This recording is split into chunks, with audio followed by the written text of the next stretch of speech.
بسم الله الرحمن الرحیم. یک انسان گفت که یک روز میخواستم نماز بخوانم، همین که میخواستم که الله اکبر بگم دیدم که یک کسی آمد، یعنی دو زمات کفش مرا و چپلیای مرا دوزی کرد. بلاف اصلا نماز خور کست قط کردم و نماز خور شکستم، نماز خور میده کردم.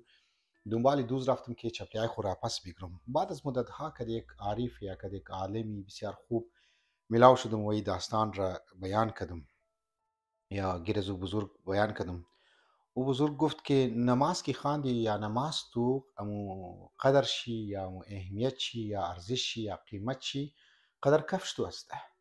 آدمی که از خاطر کفش حواس در نماز که مشغول است، نماز میخوانه از خاطر کفش نماز خور است، خو ایله نمیده میده نمونه. لذا تو امو نماز تو اه، قدر امزو کفش تو است دمونی دنیای امروز اگر متوخ کنی به قول امام علی علیه السلام هم امیه که انسان امو احترام شی، قیمت شی، قدر از او همت شی است یا قدر از او فکر شی است که او چقدر فکری وسیع داره.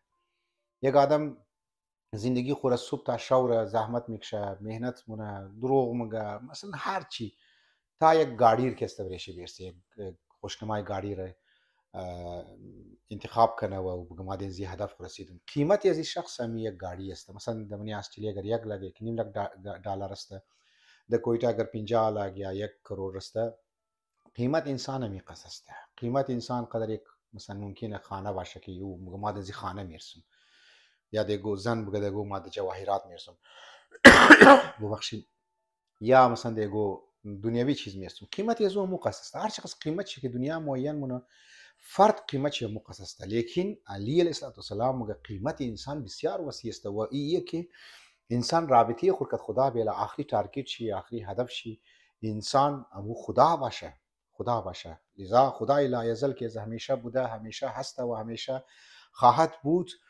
قیمت انسان چقدر عجیب مشاهد در اگر انسان امو هدف خوره بلند بیله، هدف خوره بال کسته بیله. مو زندگی های اسمو عزیزانی من، مو ده بسیار ریزه ریزه چیزها خود مشغول مونی، بسیار ریزه ریزه چیزها خود مصروف مونی. هدف انسان بسیار وسیع هست که ما شما باید طرف شی توجه بدیم. والسلام علیکم و رحمت الله و برکاته.